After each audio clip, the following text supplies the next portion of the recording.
fanomanana ny fahazoan'Analakely dia mandroso dia mazoloso tiana hotenena moa zany vita tanteraka ny fanadihadiana ara teknika amantarana andreo fotodrafitrasa izay mila ho tanterahana ary efa novalidena niaraka tamin'ny commune sy ny fototany ary ny comité de pilotage izy io zany hoe misy eo amin'ny 406 sous-projet zany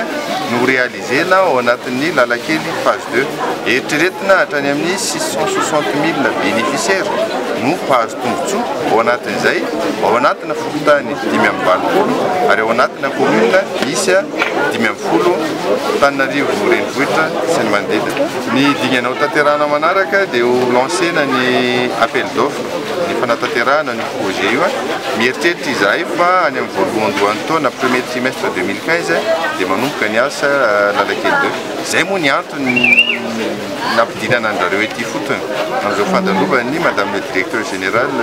AFD zao mba ahitany ny zava-misy sy ny vokatsoa izay hoentin'ilay tetikasa ny réaliser-tsika. Tsotra ny zavatra izay navaliny dia hoe anisan'ny zava-dehibe izy io satria mamaly ny filanimponina vatana izany hoe tena hoe mikarakara mivantana ny fiainam-ponina ety toerana. Dia anisan'ny zavatra mahafinaritra ary isaorana indrindra ny AFD dia nanomezan'izy ireo an'ireny enveloppe ireny ao anatina subvention zany hoe vola tsy averina zany fa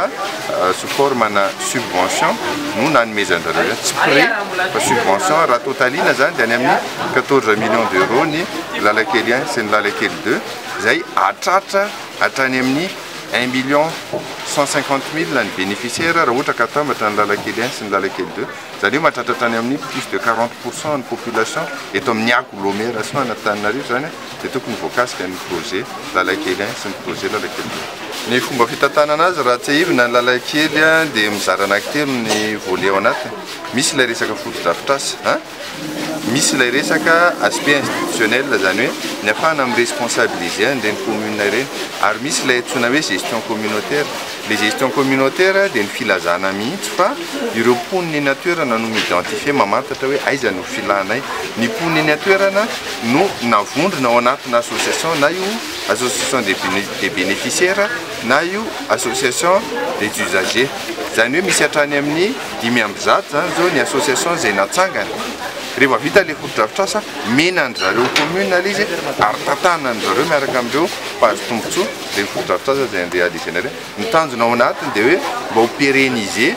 ny infrastructure izay ho réalisena fa tsy hoe vita dia mijanona fotsiny. Mba tiako marina angamba dia ao anatina période de pluie zao misy ireo fotodrafitrasa izay vita dia mba hitantsika fa azo andehanana ilay izay tsy vita moa dia sahirantsika mandeha ao anatin'ilay izy mametraka zany izay an'ilay vokatra hita maso ny amin'ny fanatanterahana an'ireo tetikasa ireo.